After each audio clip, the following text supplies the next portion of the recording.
ಮಹಾಭಾರತ ಸಂಪೂರ್ಣ ಕಥೆ. ಸಂಕ್ಷಿಪ್ತವಾಗಿ ಕನ್ನಡದಲ್ಲಿ ಮಹಾಭಾರತವು ವ್ಯಾಸಮುನಿಗಳ ರಚನೆ, ಭಾರತೀಯ ಇತಿಹಾಸ ಧರ್ಮ ನೀತಿಗಳ ಮಹಾಕಾವ್ಯ. ಕಥೆಯ ಮೂಲವೇ ಪಾಂಡವರು ಮತ್ತು ಕೌರವರ ನಡುವೆ ನಡೆದ ಕುರುಕ್ಷೇತ್ರ ಯುದ್ಧ. ತ್ರಿಶೂಲ ಸಂಕೇತ. ಕಥೆ ಆರಂಭ. ಹಸ್ತಿನಾಪುರ ರಾಜ್ಯಕ್ಕೆ 2 ಶಾಖೆಗಳು. ಪಾಂಡುನ 5 ಮಂದಿ ಮಕ್ಕಳು. ಪಾಂಡವರು ಧೃತರಾಷ್ಟ್ರನ 100 ಮಂದಿ ಮಕ್ಕಳು.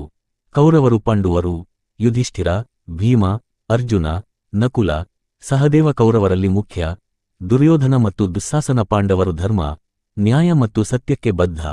ಕೌರವರು ಅಹಂಕಾರ ಮತ್ತು ದ್ವೇಷದಿಂದ ನಡೆಯುವವರು. ಬೆಂಕಿ. ದ್ರೌಪದಿ ಸ್ವಯಂವರ. ಅರ್ಜುನನು ದ್ರೌಪದಿಯನ್ನು ಜಯಿಸಾನೆ.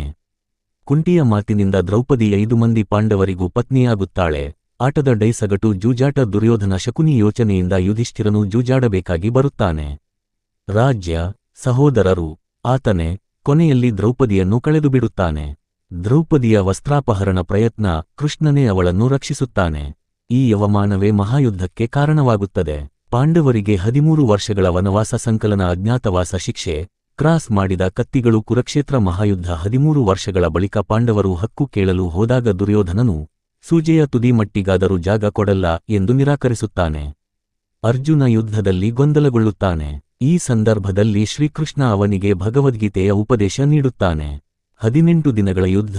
ಭೀಮನು ದುಸ್ಸಾಸನ ಮತ್ತು ದುರ್ಯೋಧನನ್ನು ಕೊಲ್ಲುತ್ತಾನೆ. ಅರ್ಜುನನು ಭೀಷ್ಮ, ದ್ರೋಣ ಮತ್ತು ಕರ್ಣರನ್ನು ಎದುರಿಸುತ್ತಾನೆ. ಕರ್ಣನನ್ನು ಅರ್ಜುನ ಕೊಲ್ಲುತ್ತಾನೆ. ಕೌರವರು ಸಂಪೂರ್ಣ ನಾಶವಾಗುತ್ತಾರೆ. ಕಿರೀಟ. ಅಂತ್ಯ. ಪಾಂಡವರು ಹಸ್ತಿನಾಪುರವನ್ನು ಪಡೆಯುತ್ತಾರೆ.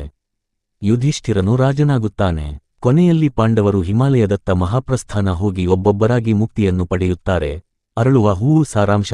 ಮಹಾಭಾರತದ ಸಂದೇಶ: ಧರ್ಮ ಯಾವಾಗಲೂ ಜಯಿಸುತ್ತದೆ. ದ್ವೇಷ ಮತ್ತು ಅಹಂಕಾರ ನಾಶಕ್ಕೆ ಕಾರಣ. ಕರ್ಮದ ಫಲ ತಪ್ಪಿಸಲಾಗದು. ಸತ್ಯ ಮತ್ತು ನೀತಿ ಶಾಶ್ವತ.